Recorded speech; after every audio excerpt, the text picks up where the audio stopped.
UFC San Diego. Of course, I'm the DFS Bachelor, joined by at ETOF21 Sports, my boy Eric, who knows everyone, everywhere, for every team, in every sport. That's our dude. And of course, everyone's favorite lovable idiot, the BTV Greek, down below. It's a Papa Boopa Friday, and we're going to break down. It's a fucking Cheapa Friday. Get it right. Is that a Draymond Green shirt, dude? Yeah, Draymond sucks. Are you still salty from the finals? Yeah, it's still hurting. A little bit, and then I just threw the shirt on today, and then I put it on, and then he's comparing himself to John Morant, and I was just like, you know what, it's appropriate today. I'm going with it. Yeah, I don't understand the John Morant comparisons at all. Yeah, and then you got Beho commenting, "Oh, his reasoning makes sense." What? He compares. He's just trying to piss you off. You know that. Shut up. He just wants to piss you off, right? Stick you know to baseball, right? Oh, wow. Well, we're going to have to let Piho know what you said here. I don't think that'll be a friendly phone call. I don't think he's going to like that phone call. It wouldn't shock me if his face pops up here in the studio. We got to let him in here to yell at you. Ridiculous. You guys know what we do. We break down the main card. We give out our favorite prelim pick. Be sure to give us a follow on Twitter. You see Eric's Twitter handle right there on the screen, at ETOF21. The sports isn't behind it, right? I double-check that all the time. It's just at ETOF21. Yeah, it's just right? At ETOF21. At ETOF21. At the BTV Greek, of course, I'm at DFS Bachelor. And, of course, follow us at BTV Bets, live content throughout the day, weekend. Of course, Pitches and Pints will be out tomorrow morning as well with Leo and Brian. Lots of stuff. Of course, the backdoor cover comes out on Sunday. So lots of stuff. You can see our friends at Tax Relief Advocates at 888-710-2434. Prestige Worldwide. That's all I got to say. Great company. If you're having the government mess with you, give them a call. First female CEO of a tax results company as well, just announced last week. She's a good friend of mine as well. Good, great company, good people. Give them a call if you need some help. So, gentlemen, should we just jump right into this? Eric, I don't love this card in terms of watching it, but there are some spots to like betting. For me, it was kind of hard to figure out which fights they were actually going to put on the main card. There was a little bit of confusion for me. I think I got this figured out here. So the first fight looks like it's going to be my favorite female fighter because she will take a beating. Priscilla Cachoeira plus 170 against Ariana Lipski minus 200. This fight's a little interesting. It was supposed to take place last week. Lipski missed weight by 3.5 pounds, and then the fight day, it turns out she's not even medically cleared. It appears as though she's been dealing with some COVID issues. So now, all of a sudden, a week later at a different weight class, she's ready to go. A lot of red flags for me here. Eric, what do you think of this first fight? To me, just for everything you just mentioned, it's a stay away. I do feel Lipinski is a more versatile fighter, with her Muay Thai and her jiu-jitsu. But if the fight stays standing, she's going to be up a creek. But, you hit it. All these COVID rumors, her not being medical cleared 2 weeks ago, that's just too many red flags. There's no way I would bet this fight at all just because there's just so many question marks. I agree. Leo, I do see one play here that I think makes a lot of sense for this fight, just overall to go to the distance at minus 140. Yeah. Priscilla Cachoeira is terrible. She's not good, but she is durable. I have watched this girl take an absolute ass beating and not quit. I think she's a live dog for that reason, and just maybe there's some conditioning issues with Ariana Lipski. If you want to sprinkle that, I won't be doing it. I can't see myself ever betting on Priscilla Cachoeira. But I do think the fight to go the distance at minus 140 makes sense. What do you think of this fight? Yeah, I mean, it's one of those fights when we broke it down with Eric last week. I had Lipski by submission at plus 475. I thought it made some sense. It was a good way to take a little bit of a sprinkle. I mean, I know that she's lost 2 of her last 3 fights. I'm worried about the COVID issues. You have Priscilla, who, Kyle, we all know how you feel about her. She hasn't done great against good competition. I think Lipski's perfectly fine. But that being said, with all the COVID issues, you should probably skip this fight. Yeah, I mean, I'll say it goes a distance, but man, I'm not going to have this on a lot of my tickets. It's going to be one that I'm going to skip. Here's just a thought to throw out to you guys. With the COVID issues, and we all know how that affects the cardio, let's say Lipski wins the first round. And do we fade her live? You know what I mean? Yeah, with the COVID issues, wins the first round, do we look to fade her live? I mean, maybe that would be the play here. If you look at Cachoeira round 3, I think that's like 22 to 1. Okay. Maybe you get an exhausted Lipski in round 3. Again, we're grasping at straws here to find something in this fight, but I mean, I certainly think that's a live spot there. Cachoeira is not going to tire out or go away. She'll take an ass beating, and she will keep fighting. Yeah, this one's tough. I do think it goes the distance here, but I don't hate the Cachoeira around 3, 22-1 because of the COVID stuff.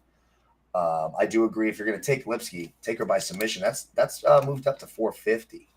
So I could see some of that as well. I could see her, Cachoeira doesn't have a great ground game. Once she's on the ground, she's just going to get beat up. So a submission does make a little bit of sense for Lipsky there, but just too many question marks for me. I'm probably going to stay away. This next fight, everyone's second favorite underdog, besides, of course, the Bear Jew Paul Craig. And there's a lot of that sort of mentality here with Gerald Meerschaert as plus 240 underdog against Bruno Silva, minus 300 favorite. To me, this one's pretty cut and dry. I'm pretty sure that Bruno Silva is going to knock out Gerald Meerschaert. I feel really confident in that. The problem is it's juiced at minus 150, but still, that's an official play for me. I think Bruno Silva knocks out Gerald Meerschaert. Now, if you want to bet Gerald Meerschaert, there's one path and one path only, and that is to submit Bruno Silva, and you can get some value there. I don't trust Gerald Meerschaert, but we've seen this happen a lot, Leo, where he has sort of been out of it and he's able to pull up some arm triangle from the bottom. Yeah. What do you think in this fight? I'm 100% with you. I love Bruno in this fight. I think Bruno's going to dismantle him. I agree with you. I'm not a huge fan of taking the juiced price. What I did was I took the under 1.5 at minus 110. We've talked about it. Bruno's an absolute beast. His only recent loss was by decision to Alex Pereira, who we all know is an absolute monster. Gerald can definitely get KO'd. He's been KO'd early in a couple fights against Shemaev and Heinrich. 5 of Bruno's last 7 wins have come by first round finish, so it's not out of the realm of possibility. And I'm just kind of buying a little bit of insurance too by taking the under 1.5, so I get an extra couple minutes in that second round too. I think this will be fairly quick, and Bruno will take care of business. Yeah, I tend to agree. Eric, what do you think? How would you guys feel about a same game parlay with Bruno and the under 1.5? I think that makes a ton of sense. I mean, that would be the only thing I do in here. I mean, yeah, because I'm looking at it, it's anywhere from minus 140 to minus 155, just trying to create a little value. And I figure that's the only way you can really do it. Yeah. And I mean, he's plus 125 in round 1. You don't see that very often. Yeah. Wow. Usually when you're picking the round, you need a little bit better number than that. But that was less. But who did Lewis fight last week? God, why am I forgetting who Derek Lewis fought? Those are the other big striker. That odd is less than Lewis and his opponent were last week. It's the big Ivan Drago. Yeah, the Romanian dude, right? Yeah. Yeah, Ivan Drago. Yeah, there we go. He's Russian. I believe he's Great Russian. analysis. I just call him Ivan Drago. I can't remember his damn name right now to save my life, but it's Ivan Drago.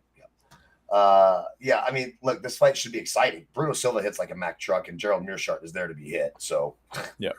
I mean, the knockout just sucks. 150. Who wants to lay that on a knockout? I mean, I'm going to sprinkle some on it. I'll have it as part of a parlay piece too, just to add some juice to it and get rid of that 300. Meerschaert, it's 5-1 for him by submission. If you're just desperate for an underdog spot and you think Meerschaert's got another miracle in his hat, that's the way he wins. He's not knocking him out. He's not winning by decision. He's submitting him, and it's going to be one of those miracles where he's dropped, he's down for the count, and for some reason Bruno Silva loses his mind and goes down to the ground with him, gets caught in an arm triangle. That's the only way he loses this fight. Otherwise, Bruno should absolutely blast him, and I could see it happening in round 1. I don't mind the round 2 plus 425. If you think maybe Meerschaert gets out of the first round and gets clipped early second round, that's plus 425. There's a little bit of value there, but it's Silva by knockout for me. This next fight, one of my least favorite fighters ever in the history of MMA is Devin Clark. He comes in as a plus 120 underdog to Azamat Murzakanov, who's a minus 145 favorite. Clark's coming back down from heavyweight. Remember his last fight, he went up to heavyweight and fought William Knight. Here's what Devin Clark's going to do. It's plain and simple. Here's what he does, Eric. He goes for the clinch, tries to get on the ground, throws no volume, nothing. There's nothing exciting about him. His durability's been a little bit better since he went up in weight. But my God, this has got to be Murzakanov. I don't even mind him by knockout at plus 125.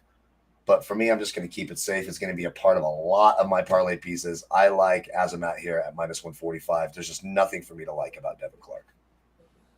I couldn't agree. Oh, go ahead. Sorry. No, Go ahead, I was going to say I couldn't agree more. In my notes, I have written here, this is basically a squash match. This is a WWE squash match. Devin Clark, he split his last 6 fights. Sure, they've been against good competition, but he hasn't been impressive against any of them. Kyle, we talk about it almost every week, how there's a new Russian that's coming in. He's dominant. They're slowly leaking the Russians in. This guy's 11-0. He has 11 knockouts. He's an absolute freaking monster. I think this line isn't where it should be because people don't know his name yet. And people are going to know it after this one. I feel like this is going to be the last time that we're going to get a halfway decent price with the Russian guy. This one's a no-brainer for me. Minus 145 money line. Don't get fancy. Smash it. Yep. Agreed. I mean, I agree with you guys. The line just seems fishy to me. You know what I mean? It's one of those things where if it seems too good to be true, it's too good to be true. Yeah. You know what I mean? And that's why I'm not getting involved in this one. I think that Clark's going to go to sleep. My one worry is what happens if I can't pronounce the guy's name. What happens if his wrestling just isn't up to par? Because I was going through it, if Clark, because you said it, Clark will just get you to the ground and he'll just do the old school John Finch, just lay on you, do absolutely nothing. Yep. If he does that, he's going to win. So, I mean, the big question mark is, do you trust the Russian's wrestling ability to keep it on his feet? And the line just seems fishy to me, so I'm passing. Yeah, look, it is when you take a guy like Devin Clark, God, Mirzakhanov should just smoke this guy. So why is it at 145? Just feel at least that's 175 plus 185, someone in there. You've seen a plus 124. That's a big red flag to me. Yeah, I get it, and I don't disagree. I'm counting on the Russians are always. I mean, these Russians, they all train together. You either train at the gym with Ankalaev or you train at the gym with Khabib. And they know how to wrestle. These dudes know how to wrestle. So I'm not really afraid of Devin Clark getting him to the ground. I'm more worried about him getting him in the clinch and just sort of holding him there against the cage. But once there's any amount of space created, Devin Clark's not durable. He gets clipped. He's going out. I wanted to take the knockout plus 125 because I do believe that's how he gets it done. But I could see Devin Clark. The judges have not been rewarding that, by the way, standing in the clinch. So if he does take this to a decision, it will go Mirzakhanov's way just because he'll have more volume and he'll certainly land the bigger punches when they're in those sort of exchanges. So I'm just going to take the minus 145 money line. I think it's my favorite play of the day, to be completely honest. I'm with you, and just to kind of touch on that point too as to why the line's like that. Remember, everybody's got to remember the lines are based off public perception. And the public knows Devin Clark, right? They've seen him fight. They know he used to fight at heavyweight. They've seen him fight against good competition. They think that I think the heavyweight's the big thing. He's coming down from heavyweight to light. Even though he spends most of his time at light, he went up for one fight against William Knight. I think it was a short notice fight. Yep, and not a lot of people know Mirzakhanov's name yet. So they look at it and they're like, oh, interesting. Why is this such a short line? A lot of people will be betting Devin Clark as an underdog because he's a familiar name. I think that plays a really big role in it. And like Kyle said, the heavyweight thing too. Yeah, I think the heavyweight thing helped a lot with it. And again, I mean, there's not a lot to know about Mirzakhanov, but when you watch him, he hits like a Mack truck. Devin Clark. Yeah. Oh, Devin Clark's so boring to watch. Let's go Azamat. Let's go to the fourth fight on the card, the Battle of the Yasmins. Of course, they spell their names differently. We have Yasmin Lucindo plus 170 against Yasmin Jerikwai at minus 200. And this one is one of those clear-cut grappler versus striker matchups, right, Eric? What do you think in this fight? I think the fact that both these females are making their UFC debuts, and it's this part, kind of tells you what the UFC thinks of these two girls. This is my thing. UFC debut, main card. I think this is going to be a hell of a fight, but I just don't know. I feel that one of them is going to get the deer in headlights look. Oh shit, this is my big moment. I don't know who's that going to be. I'm looking forward to the fight. This is the fight that, I mean, looking at their tape, both have good speed, both have great footwork, both are great timing their punches. But I just feel that one of them is going to have that deer in headlight looks, and that one's going to lose, and that one's going to lose inside the distance. And I'm going to be live betting this fight. Yes. Leo, what do you think? First line of my notes. First UFC fight for both of these fighters. Nerves will likely play a role, which means someone is probably going to leave themselves open.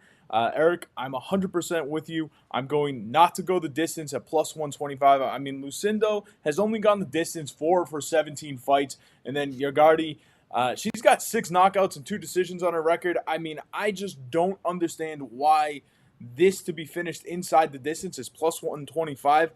This feels like an absolute no-brainer. This feels like one that you just don't overthink. Take it. It's plus money. Sign me up.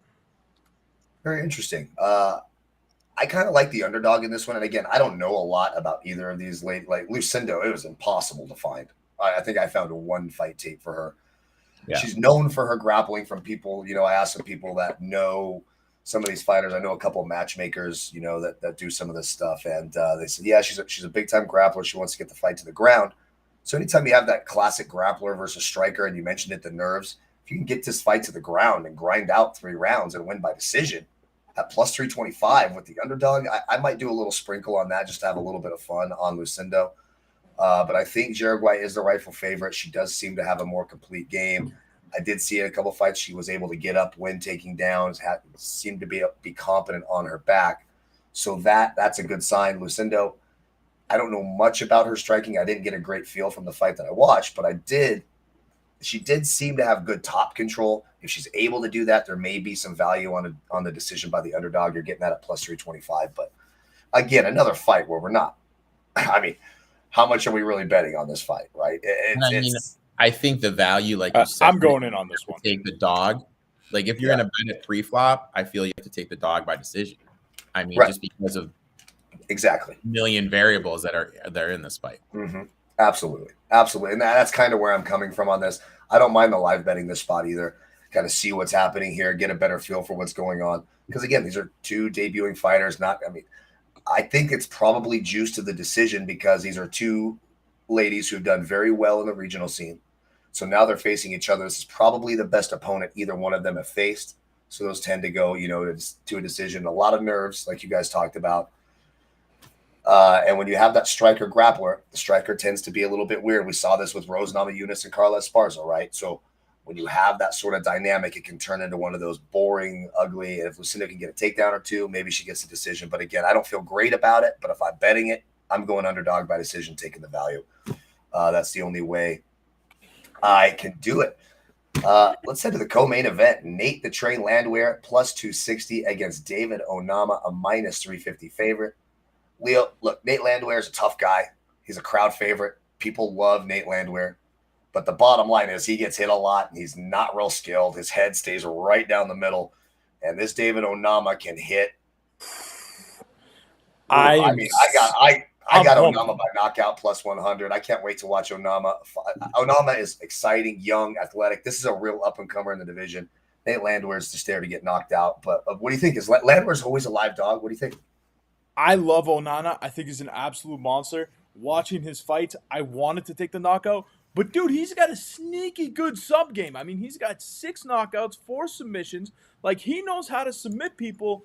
So that kind of led me to, I'm going to take the under 1.5 again. I'm going to take it plus 120. It is plus money. And Onana, round 1, plus 200. I see a lot of value here. Okay, and yeah, Nate Landwehr, he's a lot of fun to watch. He's a crowd favorite for a reason. But listen, 2 of his last 4 fights have ended in him being knocked out in the first round. More importantly, Nate is getting older. Onana is getting better with every single fight. This is his coming out party. He's knocking his ass clean out in round 1. Plus 200. Like it. Eric, what do you think? Oh, yeah. I mean, I really want to take Nate Dogg here just because he's like so electric. He's an entertaining fighter. But you hit the nail on the head. You can't average eating 6 significant strikes per minute going against Big Dave. You just can't do it because you're going to get knocked out. I found on one book plus 125 for a knockout. I like that bet. I think he's going to get knocked out. You just can't eat that many punches against someone as powerful as Big Dave is. But God, I mean, this fight I think is going to be entertaining for probably about 2 minutes and 45 seconds. That's correct. That's exactly what I think too. And I think the plus 200 makes sense, and the 125 just getting it by knockout, that's a better number than I got it at. And the money is going to keep coming in on that as people understand what's going to happen here. But round one makes a lot. Nate Landwehr is not getting out of the way, and he's not going to back away from the fight. He's going to go for it. Oh boy, it's going to be exciting for about 2 minutes. Just like Eric said, I like Onama by knockout here. I think that's all of our picks on this one. One of our official plays. Let's go to the main event here. A guy that I used to love watching Dominic Cruz fight, but I mean, his better days are way, way, way behind him. He's a much better broadcaster for the UFC now than he will ever be in the ring in the octagon. Again, you got Dominic Cruz at plus 180 against Marlon Chito Vera at minus 225. Leo, let's start with you here in the main event. Any hope for the dog here? Any hope that Dominic Cruz pulls out a miracle? Chito Vera starts out slow. That's one thing to keep. He's a slow starter, so this is another good live betting spot for me. Wait for Dominic Cruz to win round one and then bet on Chito Vera. But I don't know, Leo. What do you think? I had a really hard time with this one because, like, you guys are. I know you're specifically going like Marlon Vera. He's the better fighter. Dominic Cruz's better days are way behind him. I couldn't agree more. But the dude's still only 24-3. I mean, he's got that quirky style. You have Vera, who is, like you said, he's a slow starter. The thing is, Dominic Cruz can't really finish people now, so it's going to have to come by decision. I think he's going to have a chance in this fight. I think he knows that if he loses this fight, it's probably over for him. He's probably going to need to retire. I mean, listen, he's still a skillful guy. He may not still have the same step, the same bounce that he once had, but he still has skills, right? Like, let's not completely forget about this dude. This is a price play for me. I'm going to take Dominic Cruz on the money line at plus 195. I found it at a good enough price where I said, you know what? I'll roll with it. But this is probably a fight I should be skipping. Yeah. Eric, what do you think? So I rewatched Font and Vera. Okay. Yeah. I watched that one. Landed 261 significant strikes. And Vera's face looked like Leo's baby face, like absolutely nothing on it whatsoever. And then I watched a couple fights of Cruz, and Cruz seems to struggle. Like what I saw from watching him is he sees what you're doing, he picks up with your patterns to time the punch. I think Vera isn't orthodox. I kind of see him as unorthodox. He'll throw some crazy stuff out there. He's won 7 of his 19 wins by knockout. I think Cruz, like we're talking off air, needs to go back to announcing. I think he's a little bit too old. I saw it plus 300 knockout Vera. I'm gonna play that. Yeah, I think that makes sense. You're gonna see Dominic Cruz will have the volume advantage in this fight. Chito Vera doesn't throw a ton, but he's got a good ground game, and when he hits hard. He's certainly got the power advantage here. So I don't mind Vera if you're looking to bet him by knockout plus 300 or even by decision plus 125 if Cruz is able to survive, because you're not going to see a ton of volume, but you'll see he'll lose the striking in terms of numbers, but he'll land the bigger, more impactful punches that the judges are going to see, those big pop moments, those wow moments that get the crowd involved. It's all Chito Vera for me in this one. Yeah, but Kyle, to kind of counter that point, right? Because that's another reason I kind of like Cruz is because he's going to have the volume, right? And how many times do we see with these stupid judges where if Cruz doesn't get knocked out, they look at it and see, oh, you know, Cruz had this many significant stripes. Vera had a couple. They don't have those. They don't have those stats though. The judges don't have the stats, and that's what I mean. It won't appear. He'll have the volume advantage, but it won't appear that way because Vera is going to land the more significant blows. It's going to appear that Vera is winning the striking exchanges, even though you'll probably see a lot more volume out of Cruz. The more impactful punches are going to be from Vera, in my view. We could do a shot bet on this. You want to do Vera versus Cruz main event shot bet? No more betting on these shows. I've suffered my fate. It's on Instagram. Yeah, no. You guys want a fun story about this? You guys want a fun story about the Shoey video? Sure. So there's a video on Instagram. Follow our Instagram at BTV Bets for the Shoey. And when I had to do the shoey, obviously we cut it, we put it up there. And the other night I was sitting there, and I'm the one that does the Instagram stuff, so all the notifications came up. And I noticed that the owner's wife liked one of our reels. So my first reaction was, oh, I wonder which reel she liked. And I pull it up, and of course it's the shoey. I love that. I love that. Shout out to Mrs. Jason. Shout out to Ms. Jason. We love that. We love that here. And hey, anytime we get the owner's wife to pay attention, that means we're doing something right around here. So I love that. Don't worry. Brian banned it. Now we can't have any more fun on the show. We just have to do regular shots. So boring. God. Way to be the fun police, Brian. We appreciate that. So you know what we like to do every time. So that's the main card. We like to give out our favorite undercard fight as well, our favorite bet on the undercard. These are some of my favorite ones to research because you kind of get some weird stuff. Eric, you've always got something good for us here. What do you got this week? I actually got 2 this week, so I kind of like the undercard here. Okay. First one, I'm going to my girl Angie Hill via decision plus 3. No. Dude, her last fight, her opponent just laid on her. The person she's fighting today, whose name I can't even pronounce, Godinez, she's not the grappler of the previous opponent. Angie's just gonna it's just gonna be a matador. She's just gonna have her chaser. She's gonna outpunch her. If she wins, she's not gonna KO. You know, it's plus 380 by a decision. That's the value right there, plus 380 in my eyes. And then I went Thea Calavino by decision plus 155. I know she's been inconsistent throughout her own thing, but I look at it like this. She's got the grappling advantage. If she loses this is going to be her 4th fight in a row, and she's going to be out, so she can't afford to come into the octagon as inconsistent as she's been before. And Nunes, you know, this is her first fight since having the kid. So I think Cynthia, this is a must win. I think she's going to grind it out. I think she's going to be motivated. I think she's going to grapple her way to a decision victory. That fight was interesting because for a while I thought that was on the main card. So I broke that one down. Dude, it wasn't on the main card. This is like Score has one. The Score app has one thing. FanDuel has another thing. Google has another. I broke down like every single fight because I had no idea which one was on it. I finally just went to UFC.com and like, these bastards better have this right because I cannot figure out which fight is on the main card and which fight is not on the main card. I'm trying to remember. Nina Nunez used to have a different last name. I can't remember it, but she was kind of a striker back then. When I can't remember what that name was. I know it's Nina. She's some sort of Russian or Eastern European, and she married a Nunez. But yeah, that was an interesting fight. The Cynthia Calvillo Nina Nunez fight. I like Calvillo in that one as well. Leo, what do you like on the undercard? Eric, listen, dude, I respect you. I think you're very good at what you do. But, dude, you could not be more wrong about the Angela Hill fight. I mean, listen, the fight's going to decision, but it's going the other way. Loopy is taking it. And, listen, you got to pay a price here at minus 160. And I get what you're saying about plus 380. But the fact of the matter is, Angela's coming off a short turnaround here. She fought a couple months ago in May. She's lost 3 straight fights and 5 of 6 overall, all of which have been by decision. Loopy is someone the UFC is hoping is going to explode, which automatically, you know, the wink, wink, nudge, nudge. I know they tell us it's not there, but it just so happens to kind of fall that way sometimes, where it just happens to fall the way that the UFC wants it to.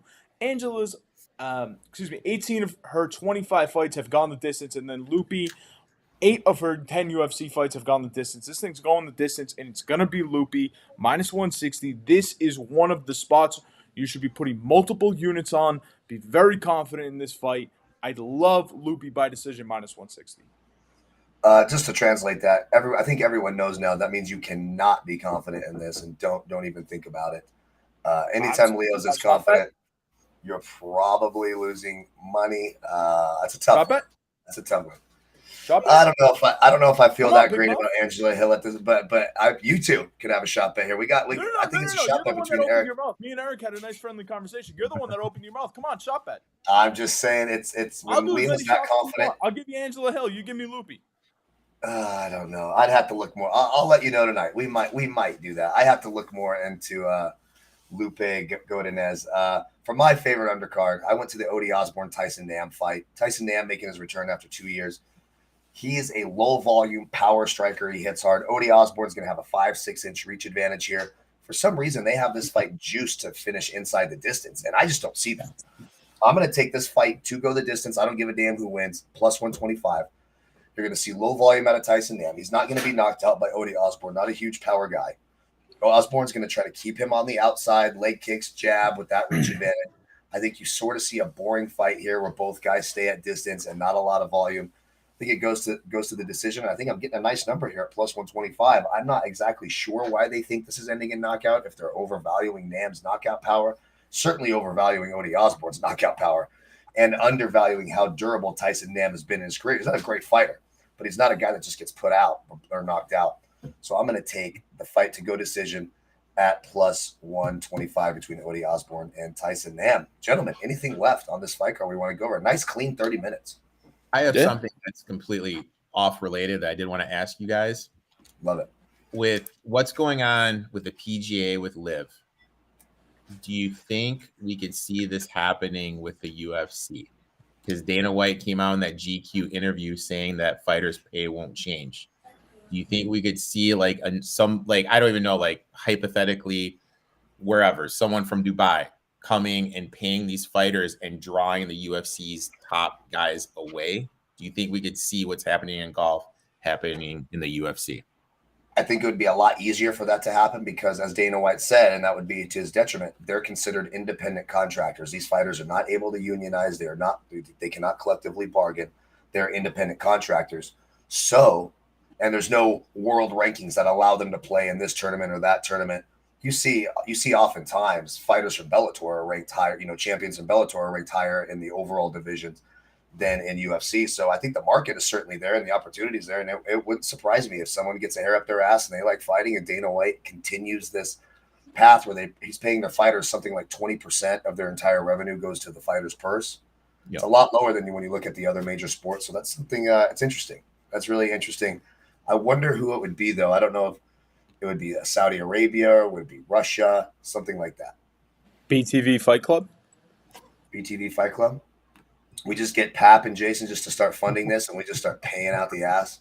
If anybody would be willing to do it, I'm sure Pap would. Yeah. I could probably get my boys at TRA to throw in a little something. There we go. I think we could be onto something here. I kind of like this idea. We'll put their logo in the ring too. It'll be perfect. Oh, he'll love that. He loves all that stuff. He loves all of that stuff. So that's a possibility. Folks, thank you all so much for watching. That's our breakdown of UFC San Diego. Don't forget to give us a follow at ETOF21, at DFS Bachelor, at the BTV Greek, and of course at BTV Bets. If you're having any trouble with the government coming after your money, don't forget our friends at Tax Relief Advocates at 888-710-2434. For myself, Eric, Leo, and the entire BTV crew, enjoy your weekend. And Leo, you want to tell them what else? Good luck on all your wagers. There you go.